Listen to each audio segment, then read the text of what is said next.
soothing Redstone. I've been told that, it can be quite pleasant to listen to me, and when I'm talking about something I'm very interested in, I've been told that I can, go on and on. So, here's hoping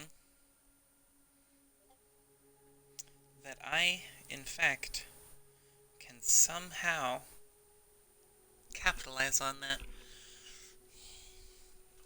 What do we have before us? Well, in fact, it is, the machine in question for this episode of Soothing Redstone. Concept still in progress. This is a comparator-based shift register. For those of you that don't know, a shift register is where you have this thing that is holding a signal. Now, a lot of them, this is a computer-based piece of technology, by the way, but a lot of them, what they do is they're used to hold bits of information.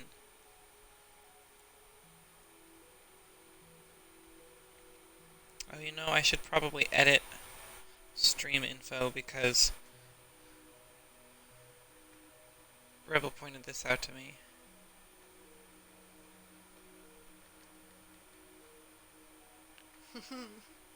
They were cute.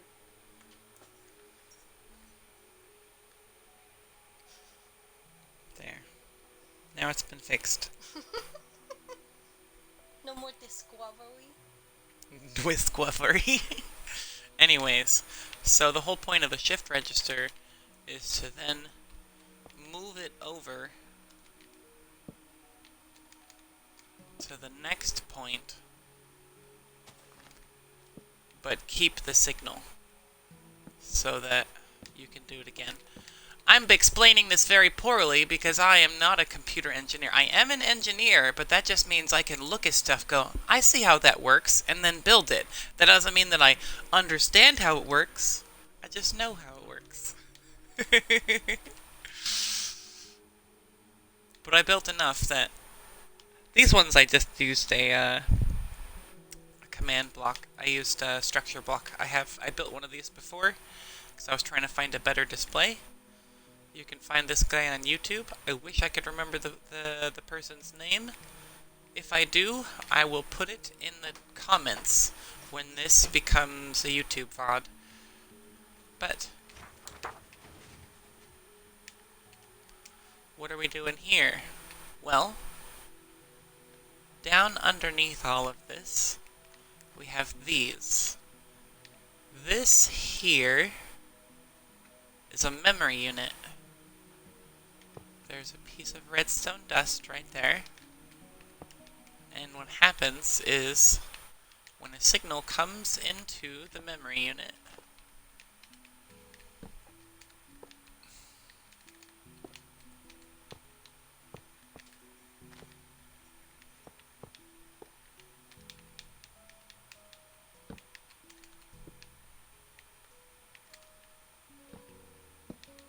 it stays. This is all well and good and is really cool. However, what do we do with that? Well, what if we want something different? If we want something different, we have to reset the line. But if we reset the line, then we lose that piece of information. What if we want to have multiple pieces of information? Well, that's where a shift register comes in. It takes a piece of information and it moves it to the next memory cell. In this case, I've engineered this particular device to move the memory cell to the last one, lock it, and then reset all the ones before it, and then not display the number until it's done. This, however, is just something I built after having finished this. This is my patented double encoder. This is your average item filter. This here is an encoding segment. So I have the item filters give off a signal when they receive one.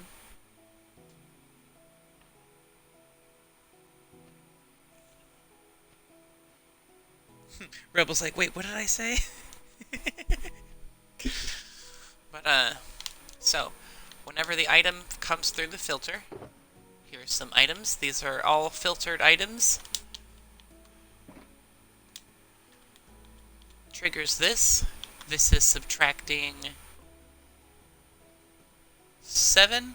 7. It's subtracting 7 from all of the numbers that come through here so that I can get an approximate 8 max. This is signal strength 8. This is signal strength 1. Comes through here, so what this is for, this mess of wires is just a representation. As you can see, carries its signal through, and what it represents, this is represented by this, which is better represented by this. So, we have an item frame with a specific signal. We have a device, and the device is, say it's a sugarcane farm, and we want it to tell us every time it fills up. Like, it fills one shulker box, it tells us it did a thing. So, when the device that says the shulker box is full triggers, it sends a signal, allowing this pre-coded signal to carry through. That pre-coded signal, which is this section here, goes into the input line, and the signal variance input. So basically, all of the different types of signals that can come in through this diamond line, and that diamond line gets fed into here. Now this segment of the encoder picks which channel that it goes down. What this essentially means is that, at least with that setup, I can send 8 different signals through each one of these. Now, imagine this, but repeated for each one of these, and maybe some other technology, who knows. However, without getting more complicated than we already are, the machine says, hey, you need to check what's happening at this farm. And then the signal comes through. Pardon my very cheap setup there. I don't have a bunch of fancy machines to hook up to this because I wanted to test the concept before I actually tried to build it into other things. So, we do that once.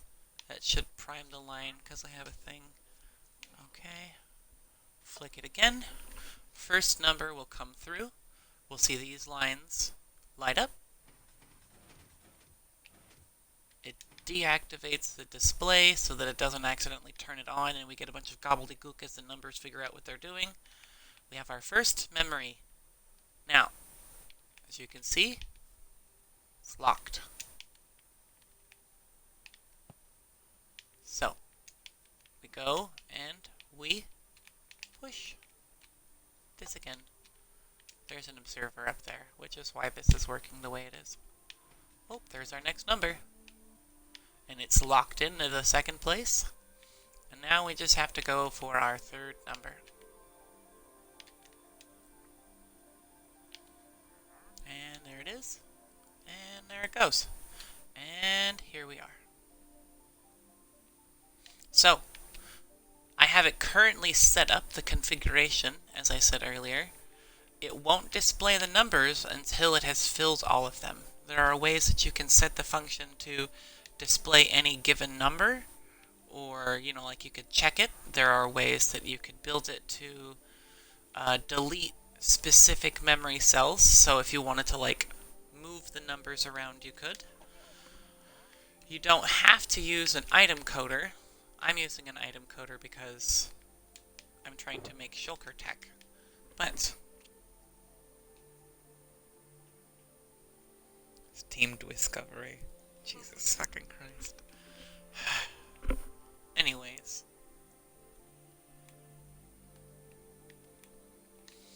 was a fun little thing. I invented it.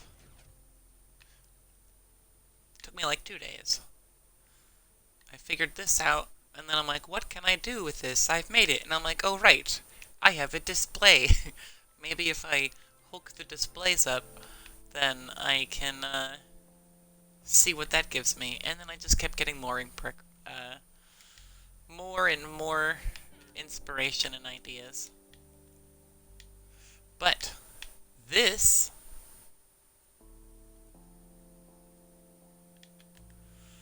started from this. This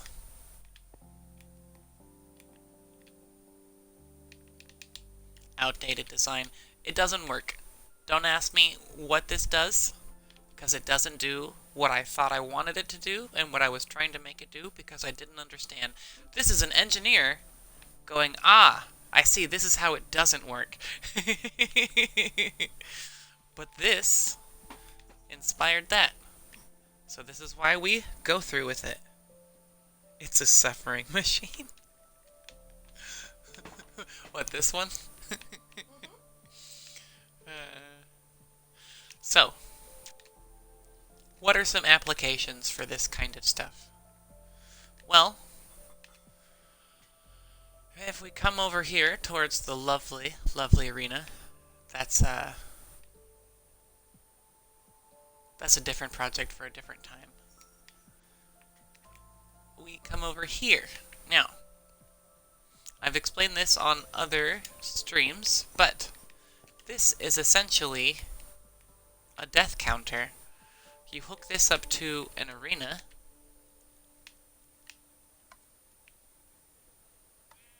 as you can see, nothing's happening. Because this is the inside of the arena, it's supposed to be. This is the entrance for players. They come in, set their spawn,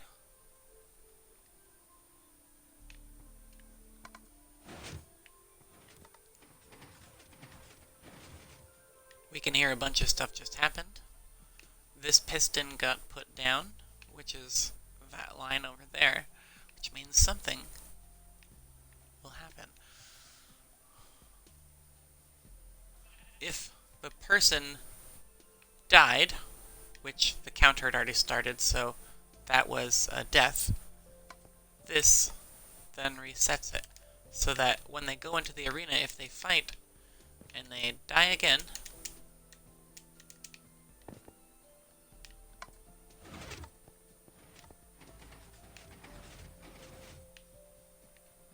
counts the score up.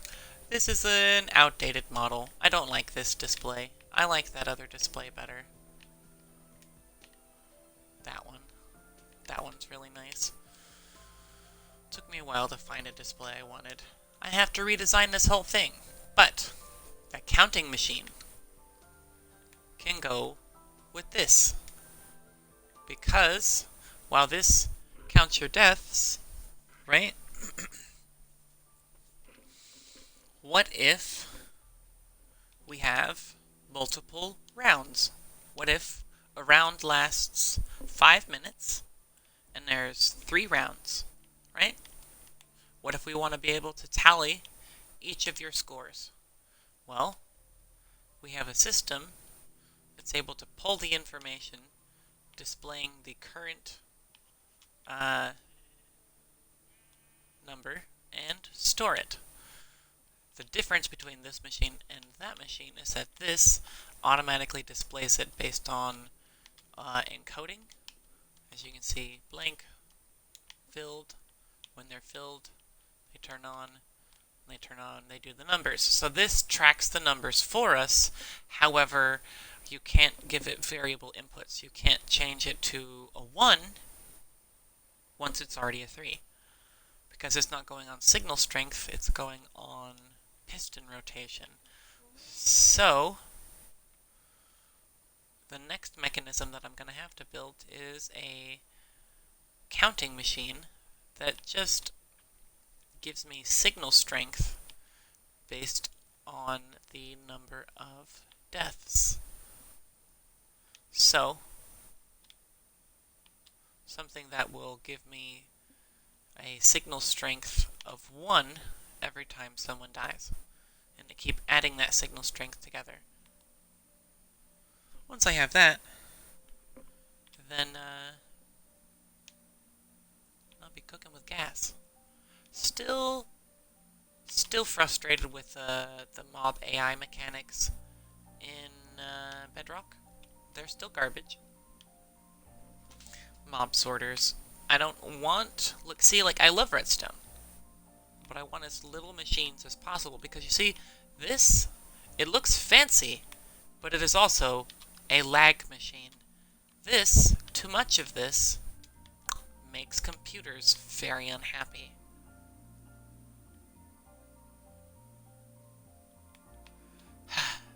But anyways, what else?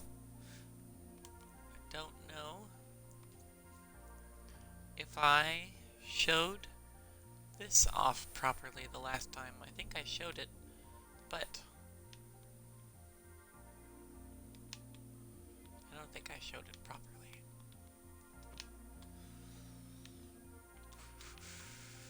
There is a gentleman by the name of K1 Inc. He made a redstone rail selector. This part here is his design. I gutted his selector panel and opted for my own. In true HypnoDjinn fashion, it's a red coder. But this is what the player sees. So we push a button. Oh, is there no minecarts?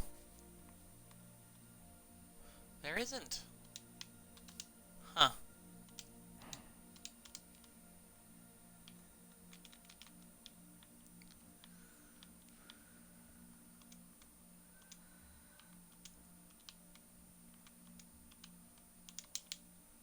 There we go.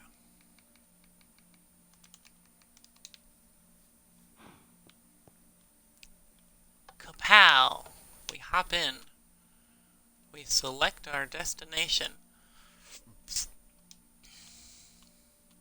And then we send ourselves away. I'm pretty sure I did display this before, but I want to talk a little bit more about the cohesion of my technologies.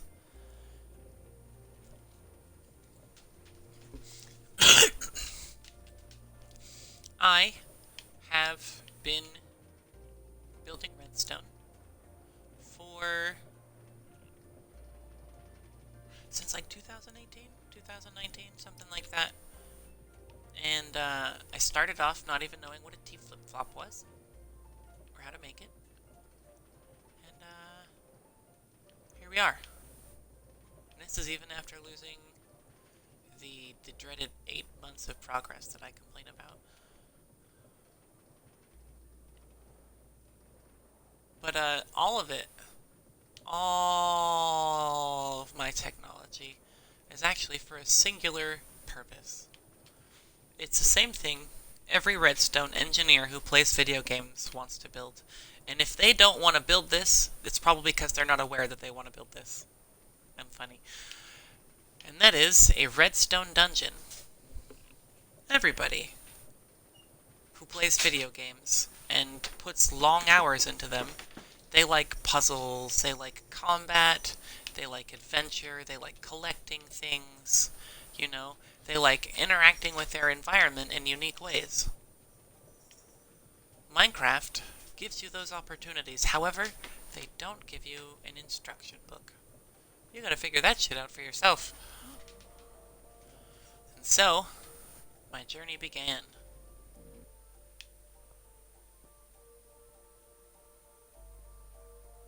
One of the big steps in my journey is the arena, because if you want a dungeon, you should probably have a gladiatorial arena. I don't know why, I just feel like a dungeon smack in the middle of an arena, smack in the middle of like a maze. You have to get to the middle, beat the arena, and then get out, right? That's kind of fun. I've had several different ideas for my arenas. Base concept, movable walls, because who doesn't want that? That sounds really cool. Other concepts are adjustable parkour, and started working on skulk tech, and trying to figure out if I can find ways of making systems so that when people parkour up to these areas, that it can trigger things. But the overall concept itself is that there is a dungeon, potentially a maze, and an arena. The dungeon's filled with traps and monsters, and so is the arena. The progress that I have made has been many and varied because, well, you built a box that people kill each other in or fight monsters. Good for you. Now what? Well, now we've got fancy walls. In the future, we'll have mobs. They'll be sorted. The sorted mobs will come through the statues. Drilling zombie always gets me.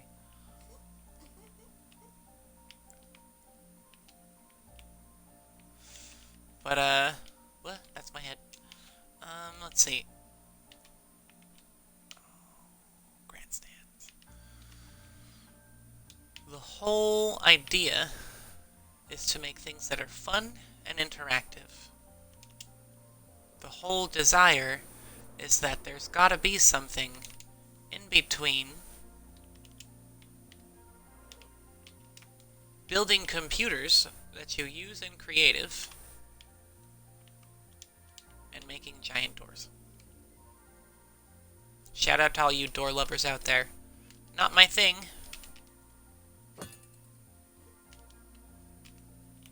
But I dig it, you know? Build that tech. Me, I like a different kind of thing.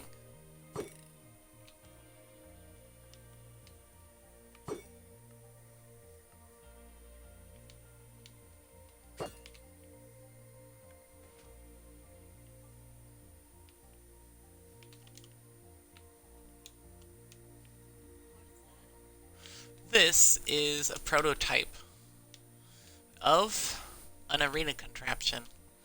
This goes in the ceiling, and the players who have aimable projectile weapons have the ability to hit them. And when one does, we get an effect.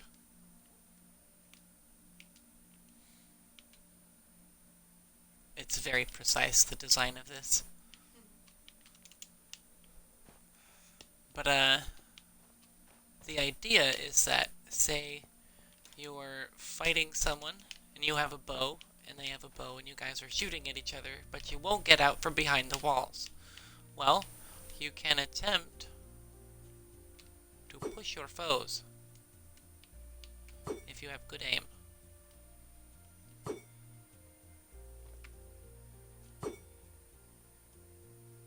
Haha! See, it gives you a little sense of victory when you actually do it. And then it can also push your opponents. There is... I believe that's the one.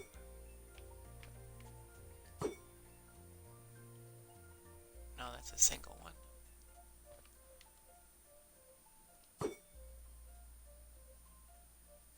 There it is.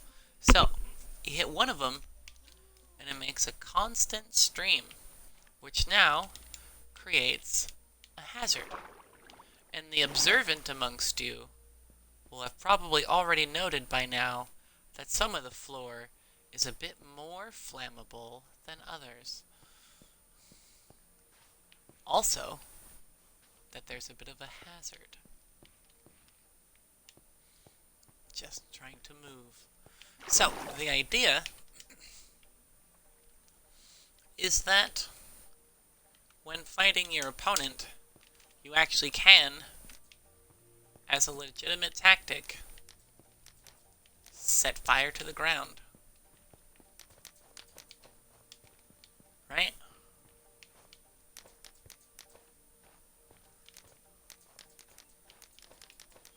And it's not just gonna go out. Right? You can obviously punch it out. But if you're an enemy coming after me, you might have a hard time punching that out while I'm shooting you with arrows. Or, you know, setting fire around you in circles. So, wouldn't that be fun? You shoot this, they don't notice in the heat of combat, they get pushed into fire. It's probably not going to be that simple, because I'm not a combat player, I don't do PvP in Minecraft, but I have seen people go crazy over PvP, and I know that things like elytra are a problem. Well, a ceiling and small walls, I feel, solves that problem very easily. You can't chase someone all the way across a map to fight them if you're in an arena.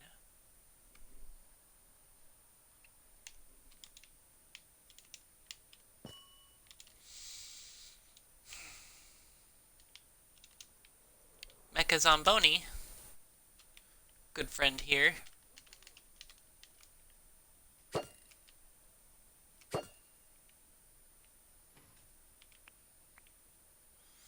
still gotta work on his, I had this whole contraption over here, and it went with the mob spawning mechanics of the spawner, and I had all of this stuff. I've just been so broken-hearted and crestfallen that for over a year I've avoided fixing it again.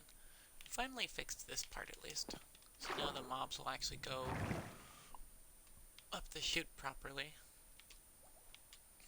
POV, you're a zombie.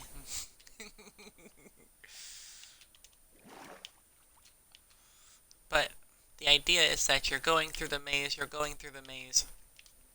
You have to get through Mecha Zomboni to get to the next area. And then once you do, you're going through the maze, and then you get to the arena. And then you battle in the arena. Maybe you score and it does something cool.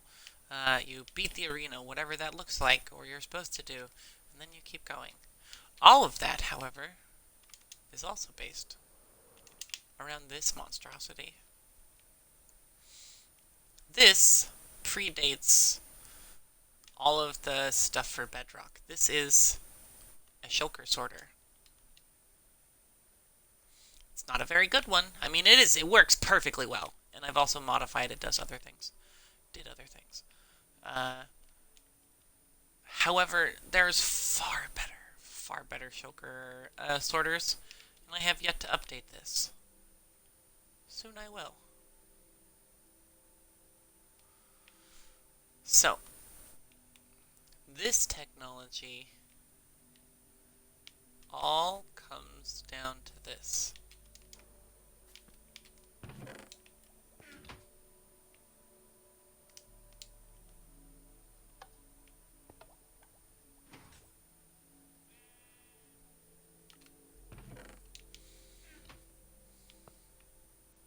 Oh, I forgot to do this. So this is a locker. Ha ha ha! The box is locked. We don't want people bringing outside items into our game, do we? Oh, here they come.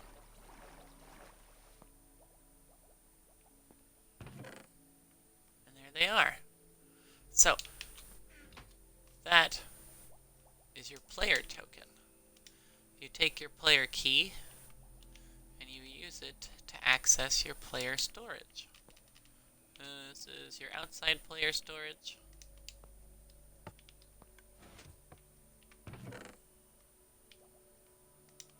So you can store all your goodies.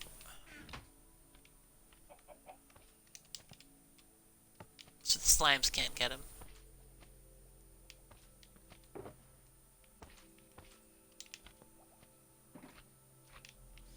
But, yeah. Then you grab one of these, which is filled with your gear and anything that you've earned. You probably won't have this many shulker boxes when you go in, but you can probably unlock more storage space. And the shulker boxes, you carry them into the area and then you input them, and then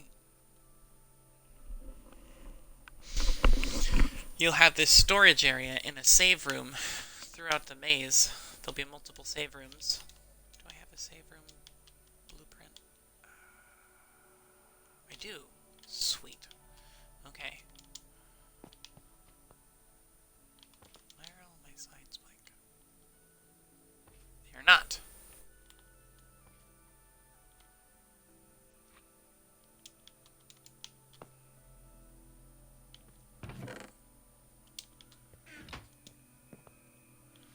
Now, how the save room works is that you can collect all of your items and it will store them for you here. You don't want to lose them if you die, and if you die, you lose anything that you drop in the maze. You get a number of lives, bleh, and the concept is that while running through the maze, you're collecting things, you're scoring things. I've been building this longer than Tango Tech has been building his dungeon, except for his ADHD is not nearly as bad as mine. I also keep redesigning my stuff. And he's like, here's a great design, I've got it, and I'm way better at computer science. Haha! But having seen him build his decked out dungeons, it has helped to keep the inspiration alive. Maybe one day I'll have something to display that he will think is cool. Anyways, I think we are about at the time that I wanted to give this. As a review, let's go look at all our fun things. We got Mecha Zamboni, the minigame. Got the arena. Which, I mean, all sorts of fun. Have the scoring system for the arena. We now have a way to get to all of the different areas, because this can be put into dungeons for save areas. This is how you get to the next section if you've already been there. And then, what we've been working on most recently, which is the comparator-based shift register.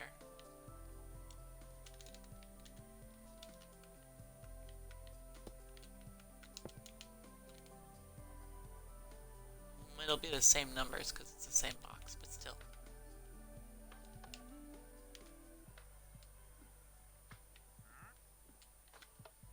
Number 1.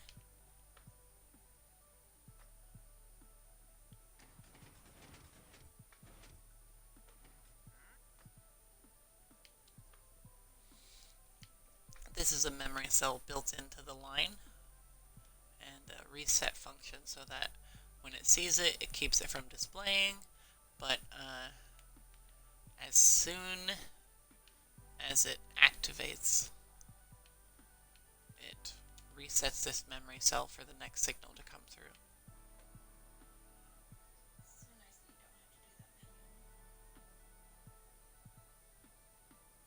I'll probably make further improvements and make some of this obsolete, but until then, I have a very functioning thing, and it makes me very happy.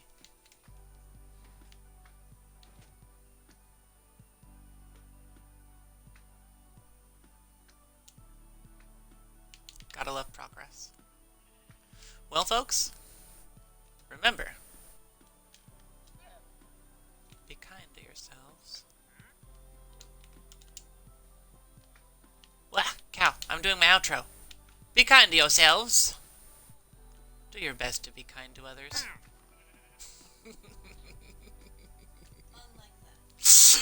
Remember that there's always adventure if you're willing to look for it. And it's okay to take breaks. Until next time, HypnoDjinn out.